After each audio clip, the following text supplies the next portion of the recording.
Leemos la palabra del Señor. Evangelio de San Mateo, capítulo 14, versículo 23 al 32. Cuando lo tengan, dicen amén. Leemos la palabra del Señor. Despedida la multitud, subió al monte a orar aparte. Y cuando llegó la noche, estaba allí solo.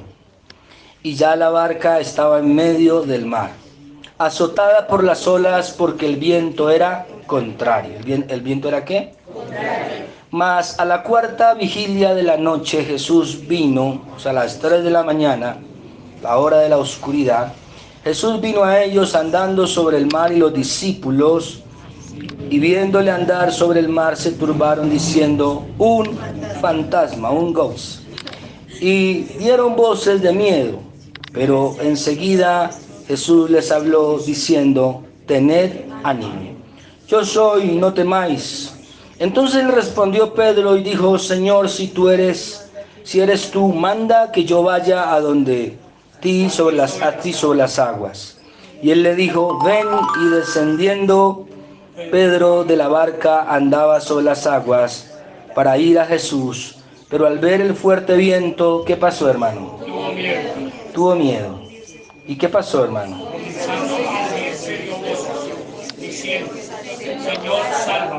Al momento Jesús, extendiendo la mano, asió de él y le dijo: hombre de mucha fe, hombre de poca fe, ¿por qué dudaste? Y cuando ellos subieron en la barca, se calmó el viento. Amén.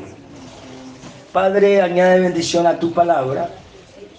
Tu palabra es preciosa, es real, es viva, es eficaz. Y hoy te pido que esta palabra cobre vida y que lo que tú tengas que ministrar, si hay algún enfermo, te pido, Señor, con todo mi corazón, que le toques y le sanes. Cualquier secuela que haya quedado de COVID, la reprendo, la quiebro y la echo fuera a los pies de Cristo. Y cualquier secuela de enfermedad, de cualquier nombre, por la razón que haya venido, yo la declaro por la llaga de Cristo sanada. Gracias, Dios. Amén y amén. Puede tomar asiento, hermano. El título de esta mañana es Caminando sobre las circunstancias. Y usted que me ve allí o que me verá allí, caminando sobre las circunstancias.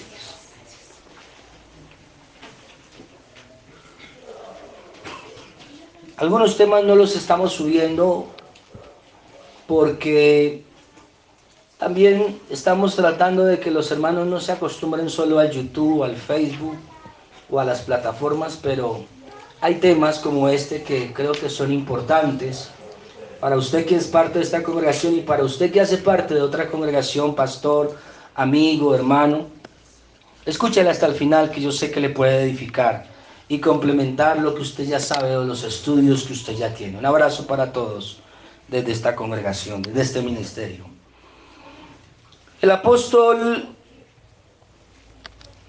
Pablo en muchas oportunidades le habló a la iglesia de muchos temas, pero creo que los evangelios en parte tienen algo más de peso que las mismas cartas del apóstol Pablo.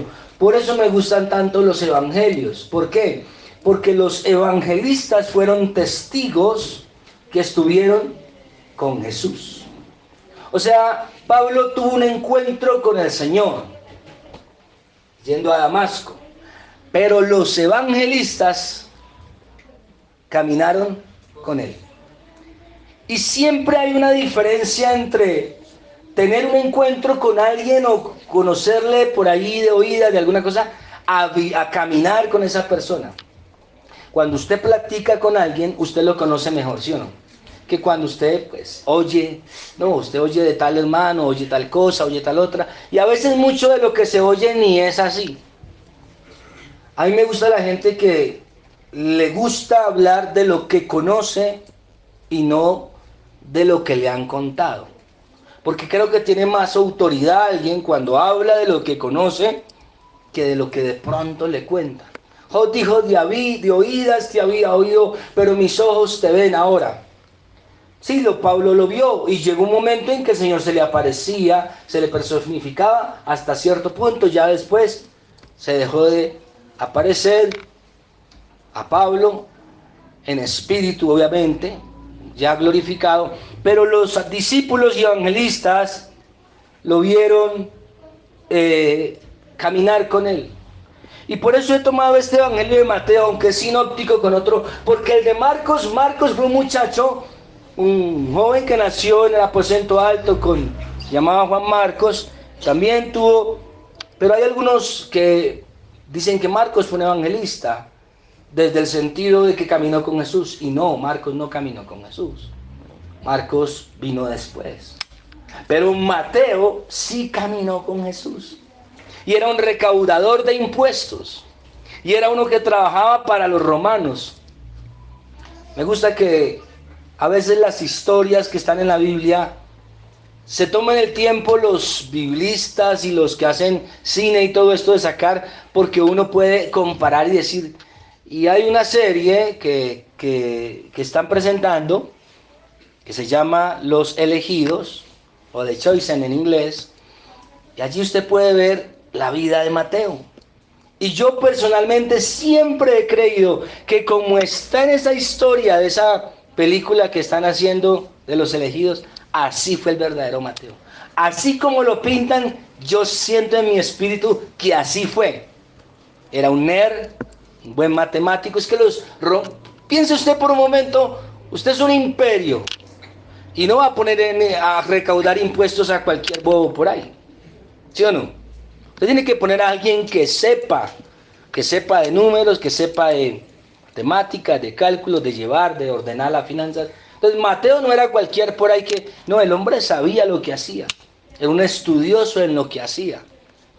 Y me gusta porque la vida de Mateo se desarrolla entre una vida de avaricia, de trabajar para un imperio, de ser odiado por su propia prole, por su propia familia, por los de su entorno, por esa razón, porque siendo judío, ¿cómo se va a meter con los villanos del paseo, con los romanos? Y esta gente le hace pues todo el problema a los judíos. Y entonces, ¿usted qué va a hacer?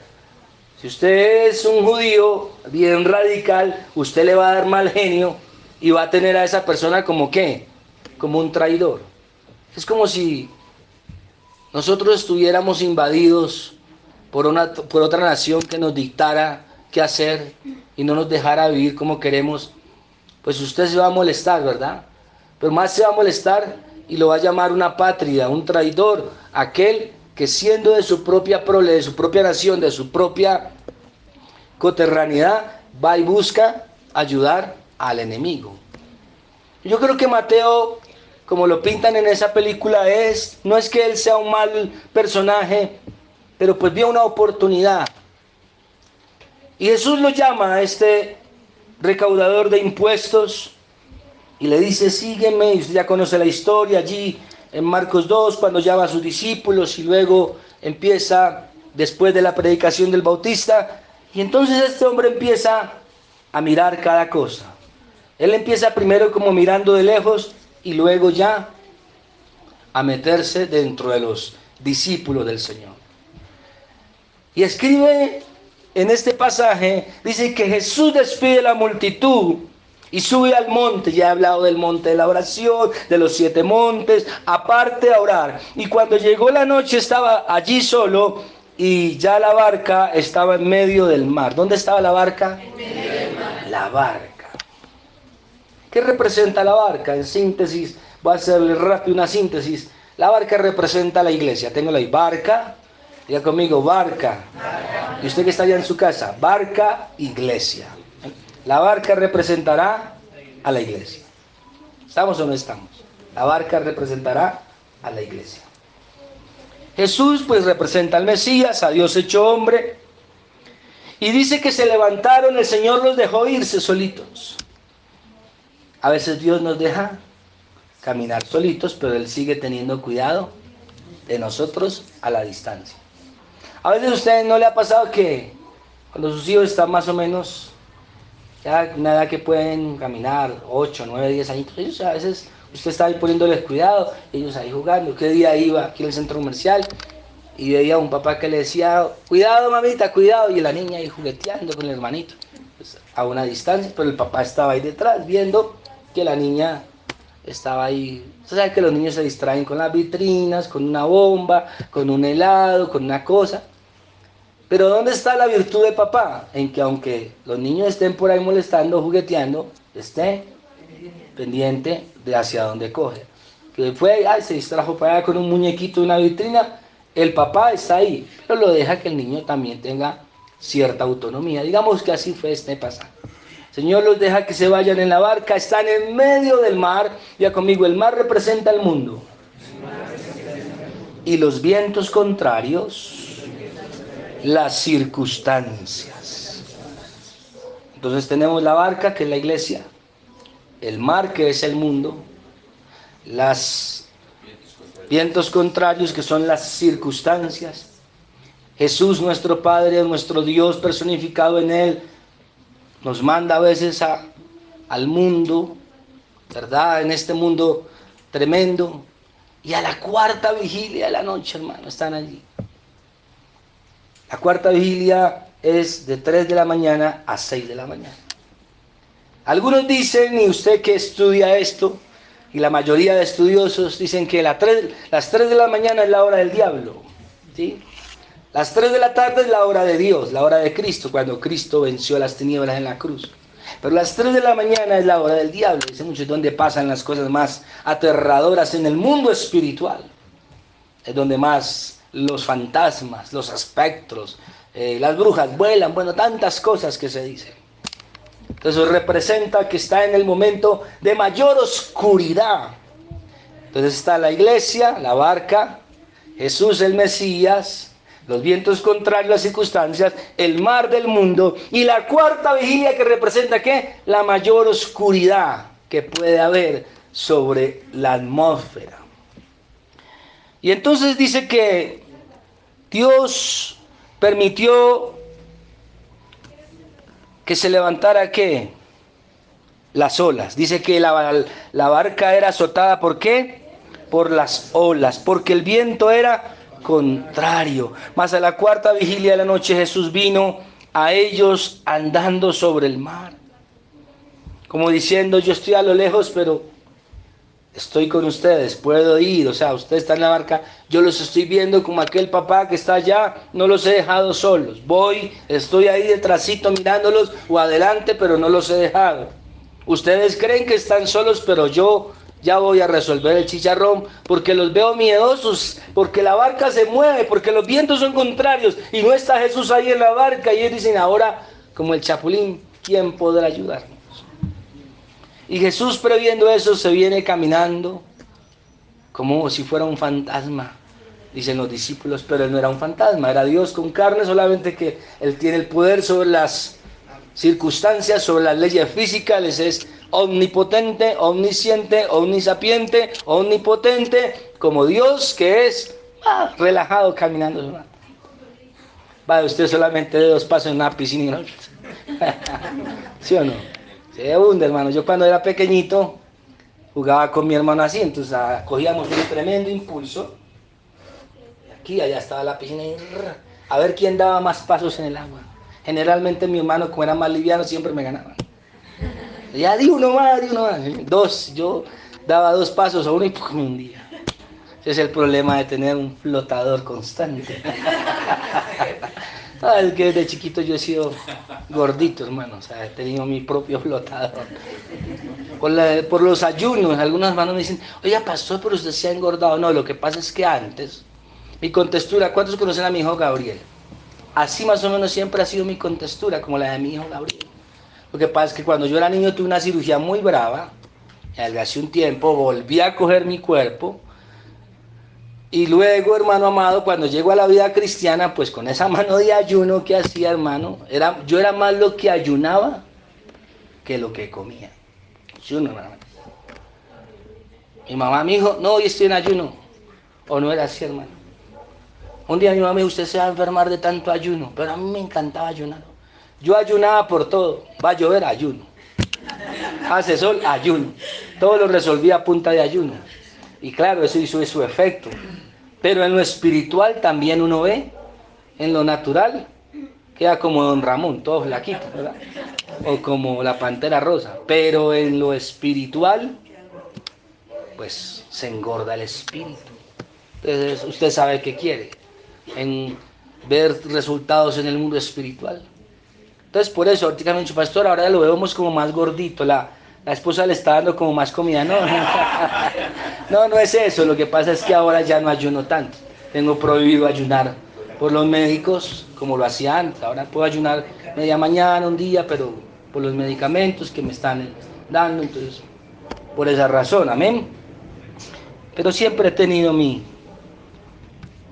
flotadorcito ahí. Entonces mi hermano siempre me ganaba. Pero aquí a Jesús, hermano, el agua no le hunde. Las leyes físicas no le pasa nada, porque Dios. Ahora imagínese usted a las 3 de la mañana en una barca con vientos contrarios y ve por allá, ay hermano, usted empieza a ver una sombra blanca. Un hermano un día me contó que él venía por allá del Tolima en un carro y atrás se le montó una mujer. Cuando él volteó a ver, se le desapareció el espectro, el fantasma. Nosotros también ya le he contado que un día atrás íbamos con unos hermanos y por allá se nos apareció el Moam. Y cuando era chiquito yo vi al duende y cosas así. Pero imagínese usted, hermano, 3 de la mañana, usted así como que está, como que quiere dormir, como que no puede dormir porque... Y de pronto ve acercarse, hermano, una manta blanca. Ya le conté la experiencia con la hermana Marina, así que no me la conté. Bien, hermano, así va llegando la manta blanca. ¿Y qué dicen los discípulos que pensaron? Un fantasma. Qué susto tan tremendo. Un fantasma. Pastor, los fantasmas existen. Vamos a hacer aquí una pequeña acotación para responder a esta pregunta. La multitud representa el diario vivir, el mar representa el mundo, la barca representa la iglesia, Jesús al Mesías, los vientos contrarios, las circunstancias. Pero nuestras creencias, nuestros miedos y las verdades del mundo espiritual se ven representados en lo que los discípulos creen, un fantasma. Oh, apareció, vino del purgatorio, dirían algunos. Bueno, hermanos amados, Job, capítulo 4, versículo 13 al 19 nos habla de que los fantasmas sí existen. Por eso los discípulos pensaron que era un fantasma. Pero ¿qué realmente es un fantasma, un espectro? ¿Cómo vamos a poder entender estas dimensiones espirituales? En Job capítulo 4, versículo 13 al 19 dice: en imaginaciones de visiones nocturnas, cuando el sueño cae sobre los hombres, me sobrevino un espanto y un temblor que estremeció todos mis huesos, y al pasar un espíritu por delante de mí, hizo que ¿qué? Se erizara el pelo de mi cuerpo, paróse delante de mis ojos un fantasma, cuyo rostro yo no conocí, y oí que decía: ¿será el hombre más justo que Dios? ¿Será el varón más limpio que el que lo hizo? He aquí en sus siervos no confía, y noto necedad en sus ángeles. Cuanto más habitan los que están en casas de barro, cuyos cimientos están ¿qué? Y que serán quebrantados por la polilla. Job dice que cuando él tenía lepra, a los leprosos en la época de Job y en la época antigua, los sacaban fuera de la ciudad, apartados en el área desierta de la ciudad. Recordemos que nuestro Señor Jesucristo dijo que cuando un espíritu inmundo sale de un cuerpo, cuando un espíritu ovi sale de un cuerpo, ¿verdad? Y entonces vienen esos espíritus y se van, ¿a dónde? A los lugares desiertos. Y allí esperan un tiempo, en esos lugares desiertos. Y luego dicen: volveré y entraré. Bueno, ya usted conoce lo que hemos hablado de eso. Entonces estos espíritus ovi se van allá a los lugares desiertos. Y cuando la persona le da una entradita, vuelven con 7 peores. Pero Job está diciendo que mientras él está en su proceso de sanidad, de de prueba difícil que está llevando por la lepra y que está ya en las imaginaciones. Él no sabe, como dice Pablo, él no sabe cómo describir la experiencia que tiene con un fantasma. Dice que se paró y se le pusieron los vellitos de punta. ¿Quién, hermano, por más santo, por más poderoso que sea, hermano, ve una sombra, alguna cosa y siempre está? Antier fue que hablamos con el hermano en el viernes de los sueños, de las Hixayón que vienen en los sueños, ¿verdad? Los espantos nocturnos y vienen y se meten en sus sueños, le jalan una mano, le paralizan los sentidos y usted solamente diciendo Jesús de pronto o diciendo Cristo se van. Esos son espíritus Hixayón, de pesadillas nocturnas. Vienen ahí a fregarte la vida. Pero ahorita hablamos un poquito de eso. Entonces, cuando estaban allí, los discípulos viendo a Jesús piensan que es un fantasma, porque en la cosmovisión antigua se sabía que existían los fantasmas, los espectros demoníacos que están ahí. Entonces hay muchas teorías acerca de los fantasmas. Una de ellas es que son las almas que mueren trágicamente, estilo Llorona. La Llorona dicen que mató a sus hijos. Ella no tuvo una conversión, mató y se mató en un río, y bueno, en México hay toda una situación. Pastor, pero entonces ahí ¿qué? O sea, una persona que le pasa eso, queda, ¿verdad? Como dicen por ahí, dando... Pero si Hebreos 9:27 dice que está establecido para todo hombre que muere una sola vez y después el juicio. Entonces esas personas... ¿Qué pasa con esas personas que mueren sin arrepentimiento, que mueren sin la condición correcta, que no se les da un despido, que han cometido una masacre y quedan como en ese limbo espiritual? No. La Biblia habla de que hay clases de tormentos. ¿Cuántos lo saben? Existen solamente dos cosas: el cielo y el infierno, ¿verdad? No existen más. El purgatorio es simplemente una mala aplicación de una clase de tormento de personas que no fueron ni tan malas, pero tampoco fueron buscadoras de Dios. Fueron personas comunes y corrientes. Algunas de ellas, la Llorona o todas estas cosas, cometieron alguna cosa tremenda, murieron. Cuando usted muere, dice la Escritura que el Espíritu de Dios, ¿qué pasa? Se va, porque vuelve a Dios. Ahora, si usted es salvo, el Espíritu se va con su alma nuevamente a Dios y nunca se le va de usted, porque usted ya sigue estando en la presencia de Dios. Pero cuando usted ha sido malo y se muere, entonces ya Dios viene y le quita la chispa divina, su espíritu. El espíritu, antes que el espíritu, dice Eclesiastés, vuelva a Dios que se lo dio. Esa alma, al ya no tener el espíritu, se convierte en un alma divagante.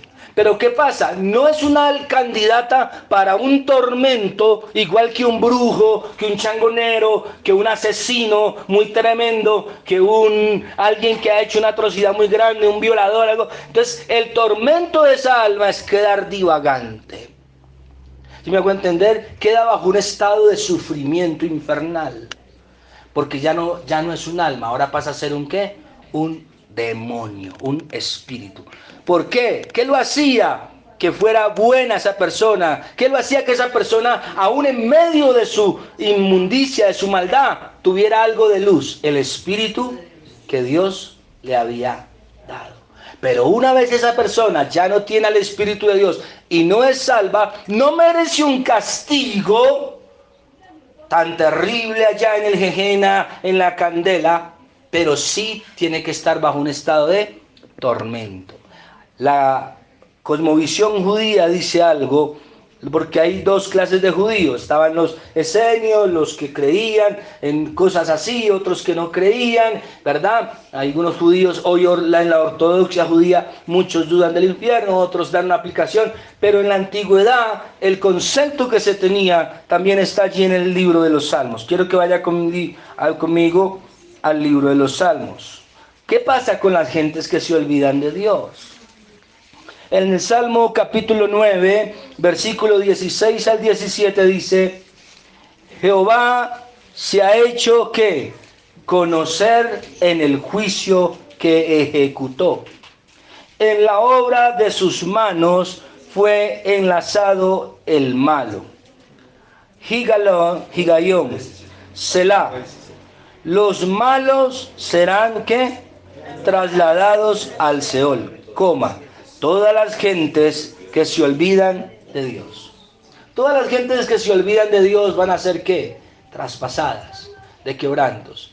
Pero hay personas que no son tan malas. Recuerde que somos salvos ¿por qué? Por gracia, por medio de la fe. Nadie se va al cielo por bueno, porque todos estamos destituidos.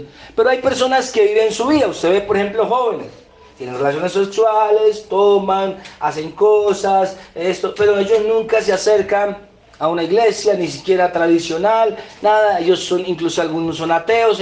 No fueron gente tan mala, digámoslo así, pero no se arrepintieron de sus pecados. Entonces cometieron un acto de estupor muy fuerte, un acto de maldad, lo que sea, como le digo, como este espanto. Una vez se les va, ¿qué pasa? El Espíritu de Dios. Entonces, Dios, que es justo, no los va a mandar a un sufrimiento igual que ¿qué? Que un asesino, que un fornicario de fornicarios, que uno que come carne humana y hace ritos y cosas, porque ya son niveles de ¿qué? En el pecado hay niveles de ¿qué? De maldad, ¿verdad? Hay gente que es muy mala, hay otros que no fueron tan malos, fueron pecadores, murieron en sus fornicaciones, en sus adulterios, en sus cosas, en su idolatría, pero ¿qué pasó? Pero no fueron gente que hizo unos males pues para merecer una cosa de esa profundidad. ¿Cuánto lo están entendiendo? Entonces, según la versión ortodoxa judía, una de las teorías es que esas personas sí quedan como una especie de castigo mientras llega el juicio de ellos. ¿Sí me hago entender?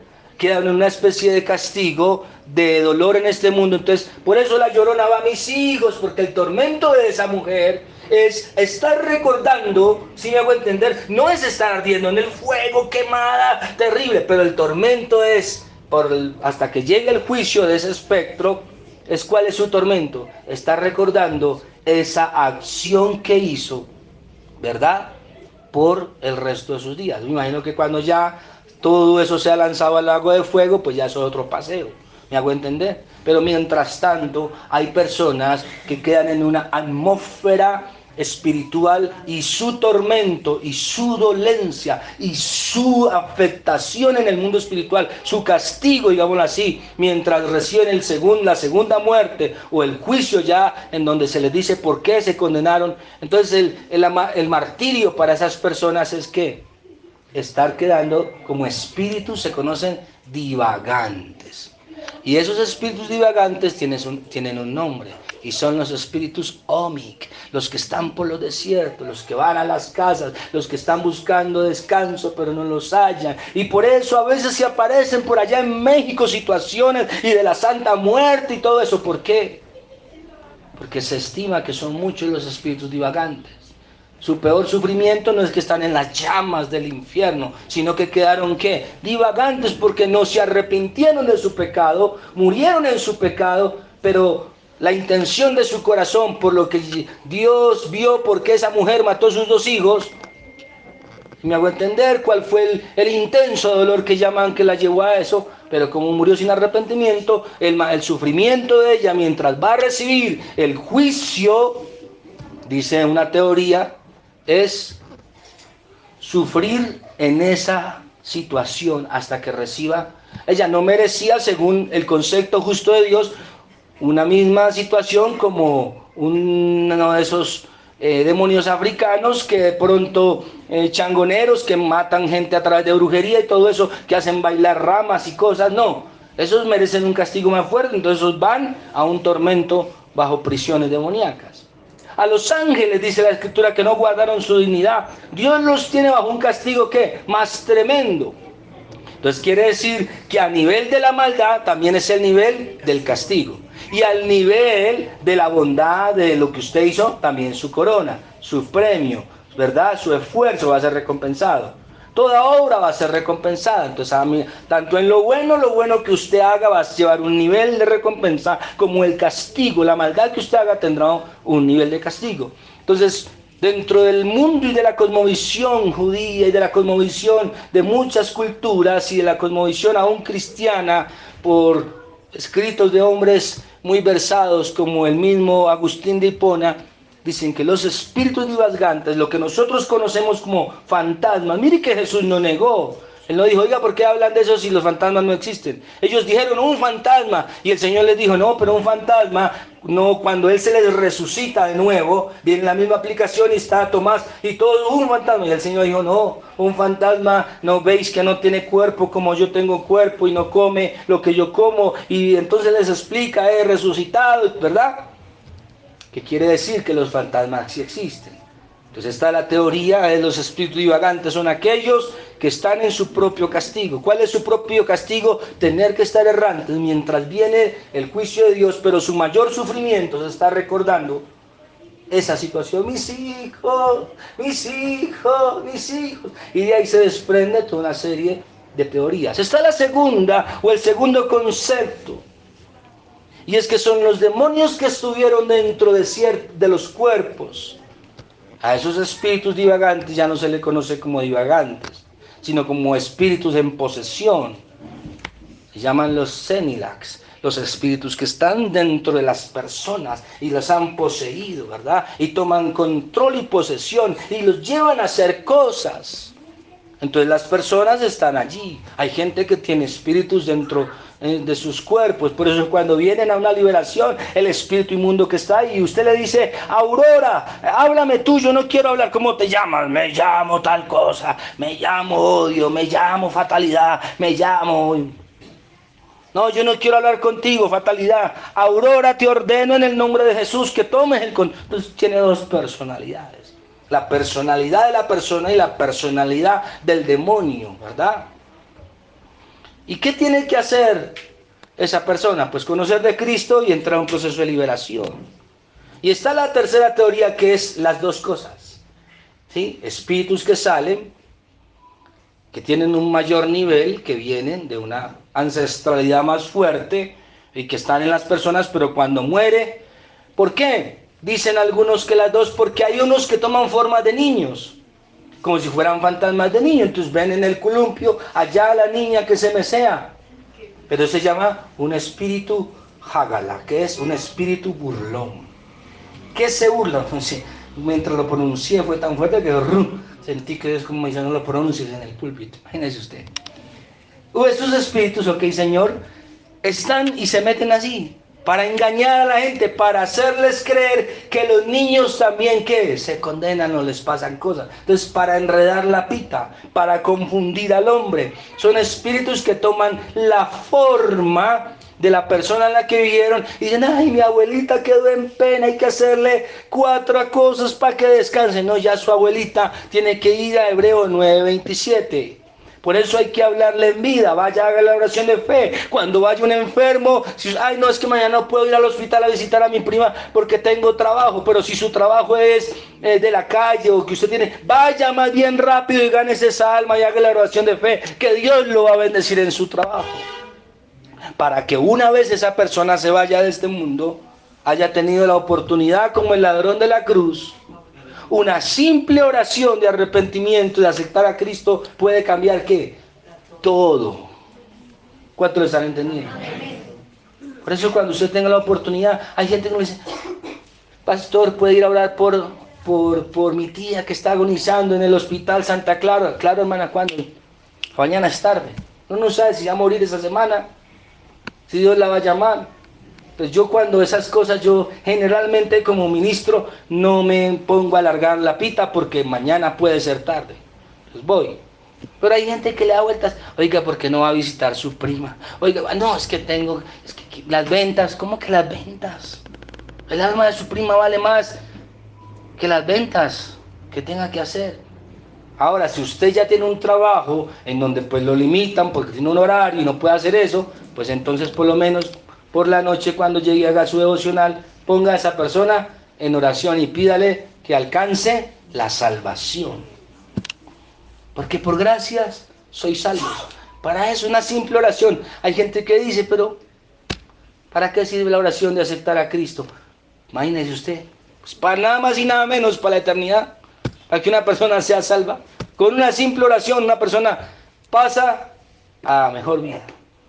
Yo una vez fui a orar por una persona, ya estaba en las últimas, casi no podía ni hablar. Me tocaba repetirle al oído, Señor, ya tenía como 82 años el viejito, y como 84, no sé, el caso es que ya estaba muy mejoradito. Y empecé yo, repita después de mí, el Señor es mi pastor, lo acepto en mi corazón. Hermano, nosotros estamos así, yo que salgo a la cafetería, cuando me llega ya la... Pastor, acabo de morir. Yo sentí una paz. Y dije, gloria a Dios, Señor. Sí, pues gloria a Dios. Mauricio, yo que estoy comprando algo en la cafetería, ya después de haber hecho la oración, ya para despedirme cuando viene una de las nietas, pastor, acabo de morir mi abuelo. Ah, que gloria a Dios, se fue con Cristo. Cuando usted hable, hola mamita, hola, ¿cómo bien? ¿Y cómo está con Dios, mamita? De una vez, hermano, eso es echándole el zarpazo, eso es evangelizar, eso es hablar, eso es tener conciencia que este mundo va a pasar un día. ¿Cuántos lo están entendiendo?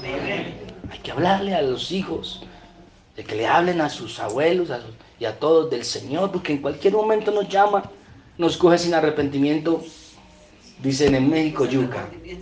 Y después viene el remordimiento, como pasó, la hermana me prestó unos videos de Armero, pues yo me vi la película, buscándola ahí en Prime, entonces ya me la había visto en cine, pero me la volví a ver. Oiga, y el sacerdote, Dios le había hablado, el sacerdote del pueblo, que no, que iba a pasar algo, y a otros, y no advirtieron, salió él, sí salió corriendo en su carro y todo. Después quedó con el remordimiento. No, hermano, así no es. Hay que hablar. Cuando, hermano, a veces a mí hay hermanos que me llaman, hermano, que tuve un sueño. Yo, bueno, puede que sea de los frijoles o puede que sea de la verdad, pero por lo menos, hermano, yo le pongo cuidado. ¿Estamos o no estamos? Porque pues la Biblia dice, examinadlo todo, retener lo bueno. Pero estoy hablando bien, salir de las circunstancias y Padre Santo, me queda hablando fue de los fantasmas. Eso lo dejamos para una próxima. Entonces esas dos teorías, ¿ven? Las personas que están en leve sufrimiento, pero igual quedan divagando, los que salen espíritus de los cuerpos, que quedan haciendo por ahí cosas siniestras, y las dos teorías, que están tanto los unos como los otros en ese mismo estado, y a eso se le llaman fantasmas, espectros, luces o cosas que hacen ruidos, poltergeist y molestan a la gente. El primer punto entonces en esta mañana es que para caminar sobre las circunstancias, tenemos que edificar en Dios. ¿Debemos qué? Edificar en Dios. El Salmo 127.1, número 1, entonces debemos edificar en Dios. Salmo 127.1, 2. Yo les prometo que después hacemos toda una predicación de los fantasmas, bien punto a punto y con muchas cosas que hay, porque sé que quedó algo, el Señor me dice, luego la das, algunos quedaron como, no, hay que hacerla, hay que profundizarla, aunque ya esto lo había hablado yo hace algún tiempo atrás, pero igual lo vamos para los nuevos, más que todo, que no tienen como todavía doctrina en esa área, lo vamos a hacer, amén. ¿Les parece? Pero ahorita estamos hablando de caminando sobre las circunstancias. ¿Estamos o no estamos, hermano? Entonces el Salmo 127.1-2 dice, si el Señor no edifica la casa, en vano trabajan los que la edifican. Si el Señor no guardare la ciudad, en vano vela la guardia. Por lo demás es que os levantéis de madrugada y vayáis tarde a reposar, y que comáis pan de dolores, pues que a su amado dará Dios el sueño. ¿A quién dará Dios el sueño? A su amado. Si el Señor no edifica la casa, ¿qué pasa? En vano trabajan los que la edifican. ¿Y qué significa edificar en Dios? Y perdón la redundancia. Pues poner su confianza en Él. No hay otra forma. No hay otra forma, hermano. Si usted cree que es por sus fuerzas, perdió el año. Nada en la vida del creyente es por sus fuerzas. Nada. ni por su apellido, ni por su talento, ni por su conocimiento, es por la gracia de Dios. Su vida y la mía es tan frágil que una simple caída mal dada nos puede sacar de este mundo. Una simple caída con el jabón de su gusto en el baño. Claro. En días atrás me veía yo esos videos que dicen cosas asombrosas. Las cosas asombrosas era gente que por cuestión de malos cálculos casi se va de este mundo. Entonces muestran una. Yo y mis hijos nos sabíamos de ver, porque Gabriel y a José les gusta mucho ver cómo las cosas de risa. Entonces la muchacha se paraba aquí en la piscina, en el borde de la piscina, y dio una voltereta así. Y hermano, por un poquito casi se desnuca. O sea, casi la voltereta le cuesta la vida, ¿sí me hago entender? O sea, si hubiera abierto la cabeza y no hubiera quedado ni... Imagínese usted el totazo que se hubiera dado. Entonces, por poquito Dios, entonces mostraron un señor que iba caminando y de pronto se alcanza a quitar y viene una tractomula y... ¿Usted se imagina, hermano, cuán frágiles somos? ¿Quién está ahí ayudándonos? Usted sale de su casa y usted no sabe, hermano, qué. Pero si usted está con Dios, Dios lo cuida, Dios lo guarda, Dios lo protege. Salga con Dios. Así sea una simple oración sencilla y divagante que usted haga en la mañana de 5 minutos si quiere, pero hágala. Señor, bendíceme, protégeme, y si este llegase a ser mi último día, Señor, llévame contigo. Pero salga bajo la protección de Dios. Las antiguas mamás, cuando usted salía, bueno, todavía hay algunas que practican, usted salía y usted ya... le echaban ahí su bendición. Las que no son creyentes, ¿no? Pues ya las creyentes imponen las manos, Señor, bendigo a mi hijo y donde quiera que vaya, protégemelo. Usted ore, hermano. Salga edificando en Dios. Señor, si esto me conviene, este negocio, primero ore. No edifique en sus fuerzas. No vaya por allá como un caballo desbocado a hacer cosas en sus fuerzas, porque no le van a funcionar. El creyente aprende que tiene que edificar en Dios. Si el Señor no edifica la casa, en vano que edifican los que están ahí. Dios es el centro de nuestra vida cristiana, no es una parte, es el centro, es el todo, es el núcleo. Y cuando nosotros estamos en confianza al Señor, podemos ¿qué? Vencer las circunstancias, cambiar y caminar sobre las circunstancias. Pedro estaba allí, ¿y qué pasó? Caminó cuando el Señor dijo, ven, camina, dale, tú puedes. La palabra del Señor tiene 3000 promesas. Cuando usted está triste, no se vaya a donde otro que esté más triste que usted. Porque ¿qué pasa en el mundo? Se va el amigo, tengo una pena, y 2 politas ahí, y terminan dos ¿qué? 2 tristes, 2 enlutados, 2 aburridos. ¿Resolvió el problema? No, al otro día sigue el problema. Pero uno, como hijo de Dios, ¿qué hace? Está en un problema y lo primero que algunos hacen es ir a buscar quien le ayude. Pero el cristiano que edifica en Dios, primero que busca, Señor. En esa película, precisamente, de la situación que pasó en el Tolima, allí en este pueblo, muestran una señora que había intentado quedar embarazada. No sé si usted se la ha visto la película. Míresela, se llama Armero. Intenta quedar embarazada. Entonces el médico le manda unas pastillitas porque el daño de lo que ella tenía en su vientre no era tan fácil. Era, ¿cómo se llama? Cuando no se puede tener hijos, era una esterilidad grado alto, ¿sí? La tenía solamente un 10% y las pastillas le ayudaban un 50%, pero ella era tan alto que las pastillas solamente le podrían llegar a ayudar un 10%, imagínese usted. Y las pastillas eran costosísimas. Entonces ella en su desesperación, viendo que tomaba tarros y nada, que podía quedar embarazada, pues se fue para donde una remediana, que le hizo tomar un bebedizo. Y ahí muestran que el bebedizo lo que hizo fue intoxicarla. Y casi se muere por ese bebedizo. Gente que en su desesperación se va y ella buscó el médico, ella buscó el brujo, ella buscó una cosa, la otra. Pero al final, trabajando en un salón de belleza, la dueña del salón le explica su situación, que a ella le había pasado lo mismo, y le dice, vaya a la iglesia, vaya, pídale a Dios que Él le pueda ayudar. Y esta mujer efectivamente se va, eso fue el mismo día de la tragedia, antes de que se va para allá, para la iglesia, y le llora al Señor.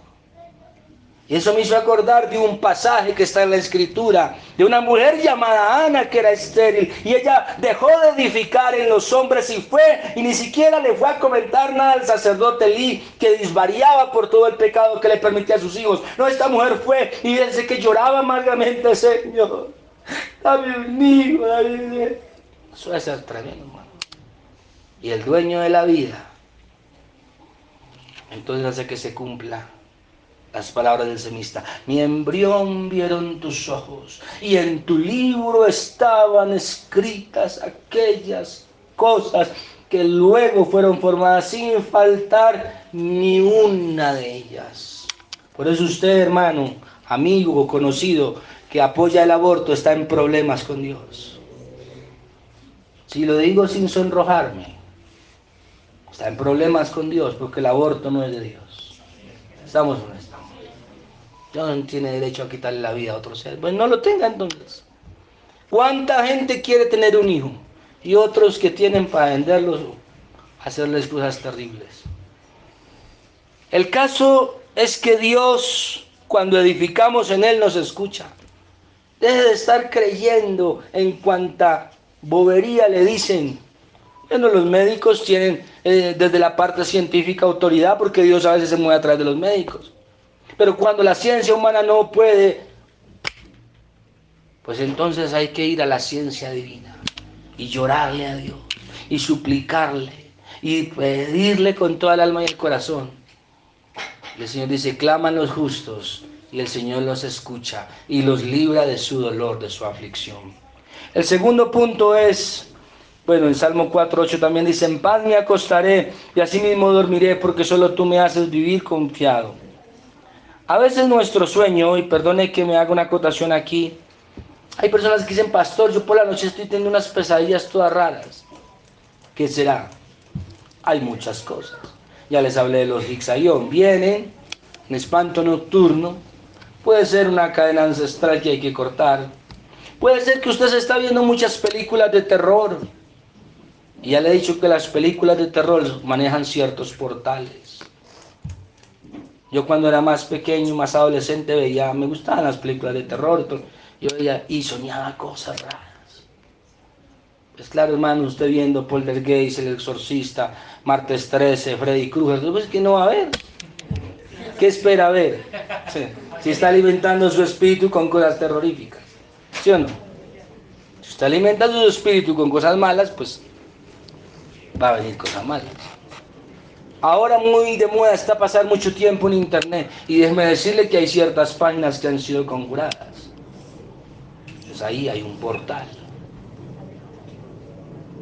Pastor, que mire, estos muchachos están viendo y que en TikTok les aparece una entidad por detrás, porque hay un portal detrás de la página. Entonces a veces se meten en el sueño. Por eso el cristiano antes de dormir tiene que por lo menos decir, Señor, cúbreme con tu sangre. Y en esta noche en paz me acostaré y asimismo dormiré, porque solo tú me haces vivir.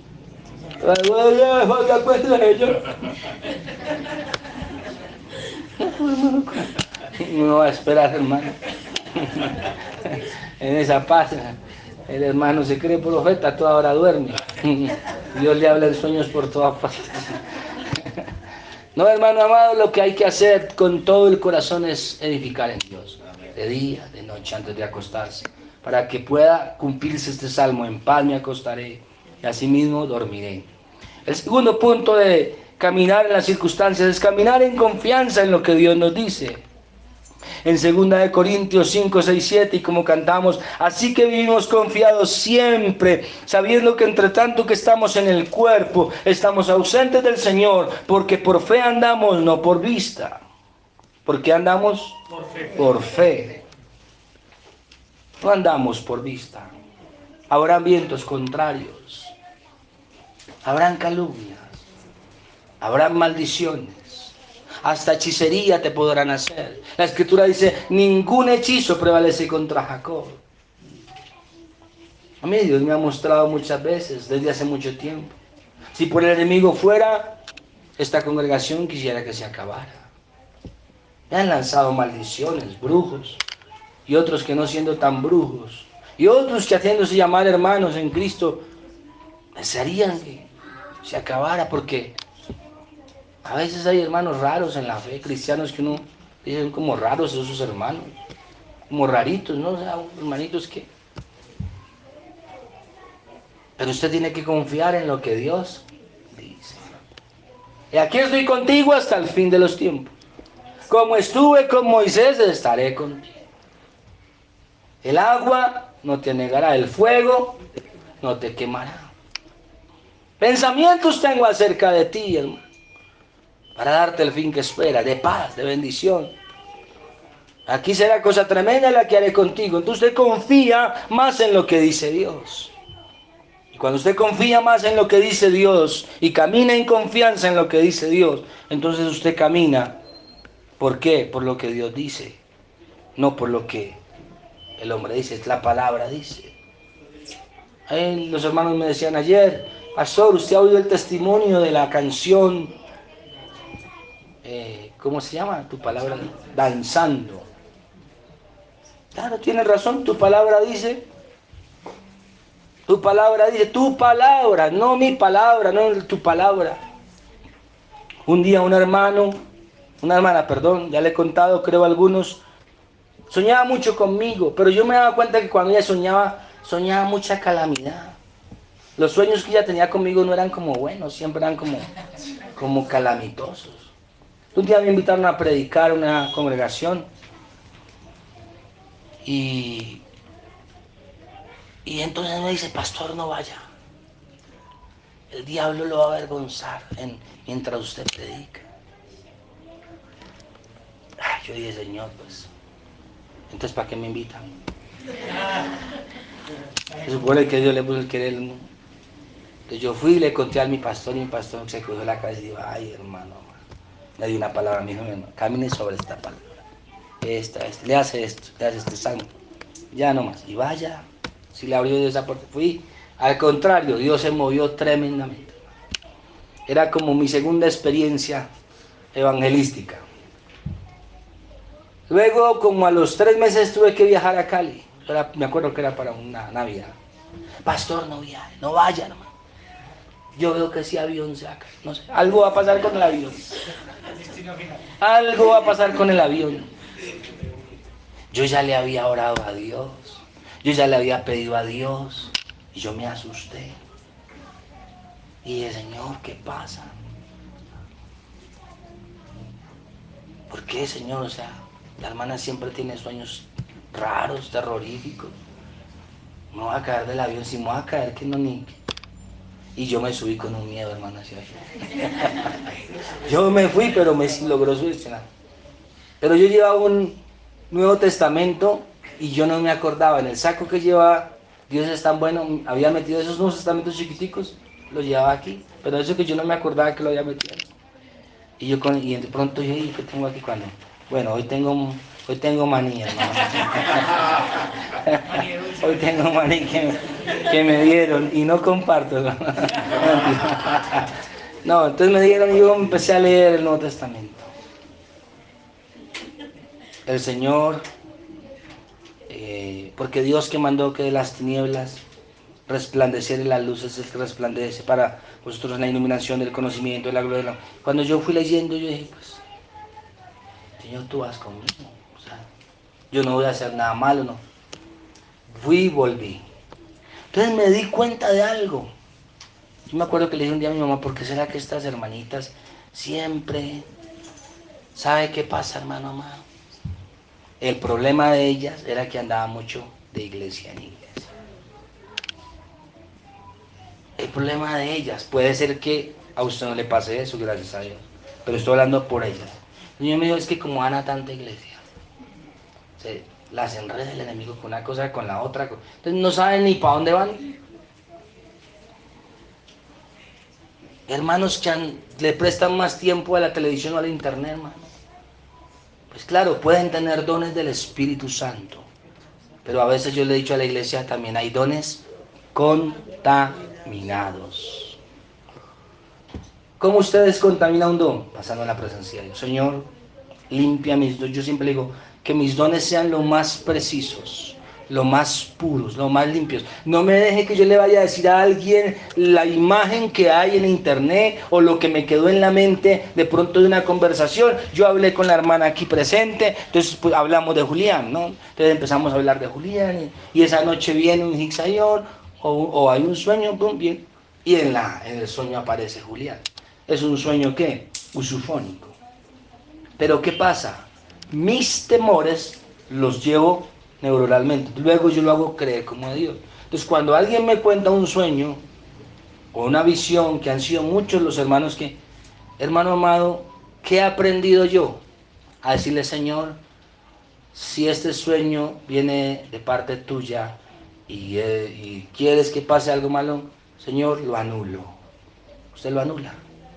Señor, lo llevo a la cruz, lo declaro inoperante, lo anulo, lo cancelo y no se cumple. Y cuando es bueno le voy a dar un secreto. No lo cuente. Cuando es bueno y le dan un sueño de algo bueno, no lo cuente. Diga, Señor, lo cuento cuando se cumpla. Pero ahí era, ay, pastor, tú estás bonito con el tema. Yo no lo cuento. Yo soñé y vi un tema. Hermano, no lo cuento. ¿Por qué? Porque los demonios no saben. Entonces ellos saben cuál va a ser el futuro. ¿Y qué pasa? Empiezan a oponerse. No, Señor, salió la visa. Yo soñé que me salía la visa. Cállese, hermano. No falta por ahí el envidioso. ¿Estamos o no estamos? No, hermano. Silencio. Cuando tengas sueños de bendición, cuando tengas sueños que no son buenos, diga, Señor, ¿será que jugué mucho? ¿Será que vi mucho internet? ¿Será que, o será que tú le quieres dar un mensaje al hermano?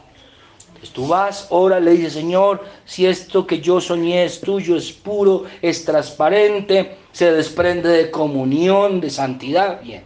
Si no, pero igual si tiene que darlo, délo. ¿Estamos o no estamos? Ya está en la madurez de la persona. Hermano, ¿usted se imagina donde yo creyera todos los sueños que la gente tiene conmigo? No estaría aquí. Yo no estaría aquí, créame que yo no estaría aquí.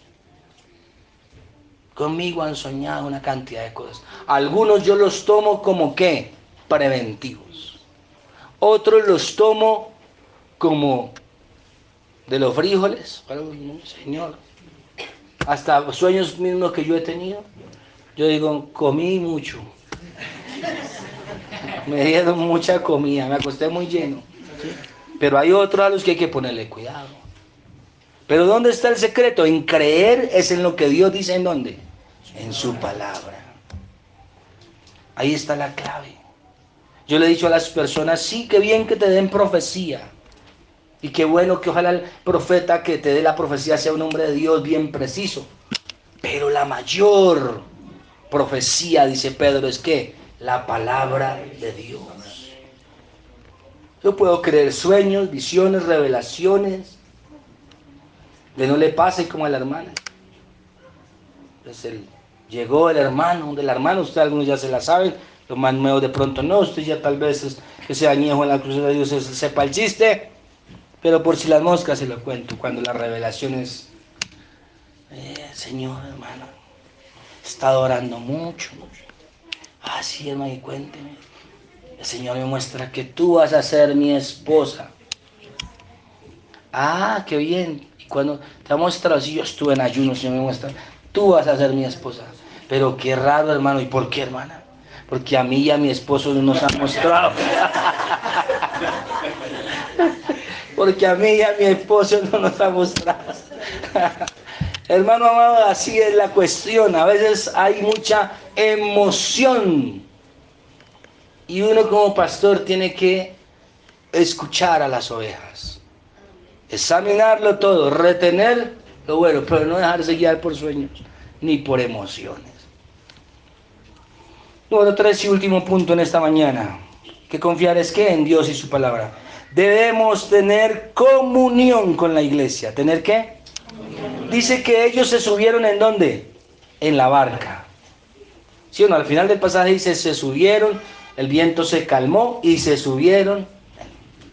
Cuando usted está en la iglesia, en la compañía de otros hijos de Dios, su vida espiritual es más fuerte.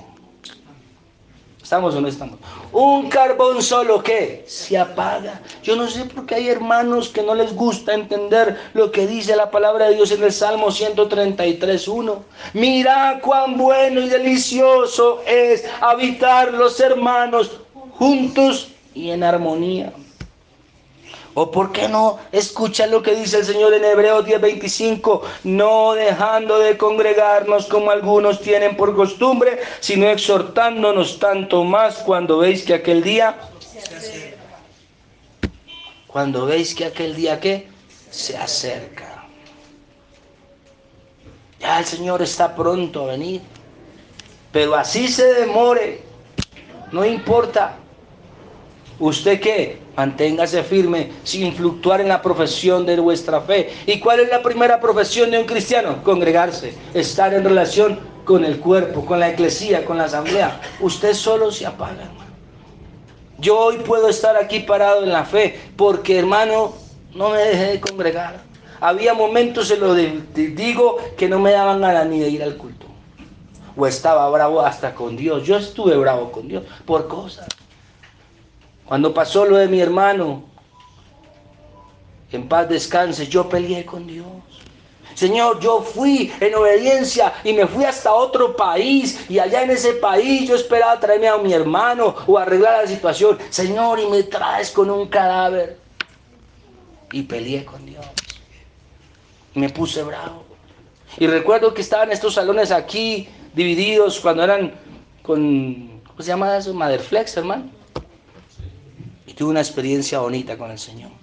No sé si era Jesús, si fue un ángel, no puedo decir, pero era una sombra muy alta, blanca, que entró y como que me ministró, porque yo la verdad estaba no quería predicar.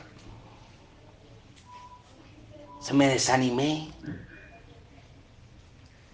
Y dije como que, o sea, ¿para qué sirve esto? ¿Para qué sirve congregarme? ¿Para qué sirve servir? Si mire, Señor, tú no estuviste conmigo en ese momento cuando yo más necesitaba. El Señor me dijo, tranquilo, tu hermano está conmigo. Tu hermano está conmigo. Ya él descansó, se adelantó. Puse a llorar y de pronto entró algo. Yo sentí como paz, como tranquilidad. Y luego entraron los hermanos. Faltaban como 10 minutos para bajar a predicar. Entraron los hermanos que estaban en ese tiempo. Uy, pastor, no, y me pasó tranquilo, bien, gloria a Dios. Esas palabras de ánimo entre el pueblo de Dios sirven. La Biblia dice, animaos los unos a los otros. Viene aquí el joven, un ejemplo, y está así desanimado y no quiere nada, pero ¿qué pasa? Viene aquí la hermana y viene aquí el otro hermano. Hermano, no, ánimo, vamos, tú puedes. Esa es la unción corporal que hace el efecto retórico de llevarnos a ¿qué? A vencer las circunstancias, a caminar más allá de las circunstancias. Pero usted solo en su casa, viendo crecer el cabello y lamentándose, no va a lograr nada. Ese es el propósito de la iglesia. Si usted quiere preguntarse, usted que está en su casa viendo YouTube en vez de venir, o de ir donde Dios lo mande, ese es el propósito. Que usted no se apague, que usted que comparta con otros, que a veces usted está débil, pero hay otros que están fuertes. Y usted viene así sin ánimo.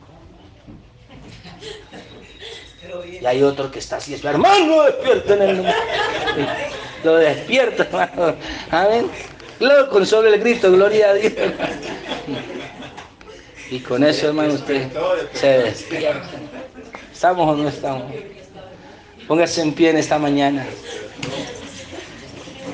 Entonces, para caminar sobre las circunstancias hay que edificar en Dios.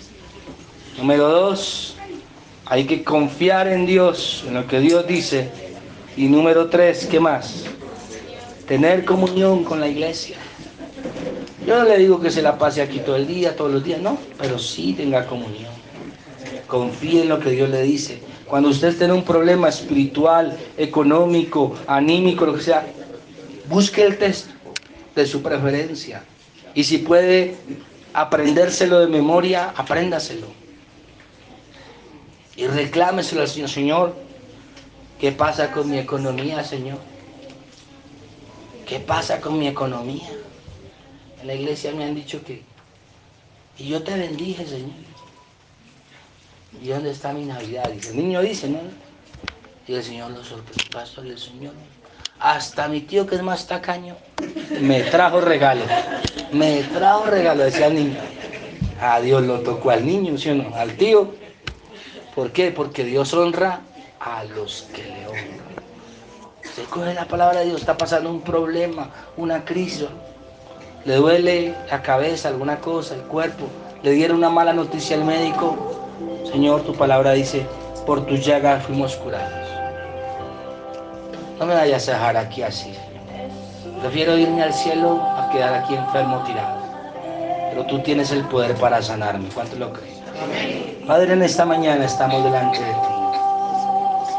Y te adoramos con todo el corazón. Bendice a los que están en su casa, a los que están aquí, y ayúdales en todo. En el nombre de Cristo de la gloria. Padre, y te pido, Dios, que tu pueblo pueda entender que las circunstancias, como dice la canción, el victorioso vive en mí, las circunstancias no me mueven a mí, no me pueden a mí, porque el victorioso vive en mí. Como dice esta adoración que está sonando de fondo, conforme a nuestra necesidad. Tú sabes, Señor, nuestra necesidad. Tú sabes, Señor, nuestra vida. Y nosotros confiamos en ti. Sabemos que el enemigo quiere dañarnos. Sabemos que el enemigo quiere destruirnos. Sabemos que el enemigo quisiera vernos mal. Pero tu palabra dice que tú quieres nuestra prosperidad, nuestra salud, nuestra bendición. Levántate hoy, Yahweh de los ejércitos, gran Señor de la vida, y permítenos, Dios, Rey del universo, Señor eterno y glorioso, en el nombre de Cristo Jesús, caminar siempre por encima de las circunstancias. Y aunque a veces los vientos sean contrarios, disípalos, y con tu gran poder no dejes que nos tumben, Señor. En Cristo, gracias, Dios. Amén. Salimos de este lugar, no de tu presencia.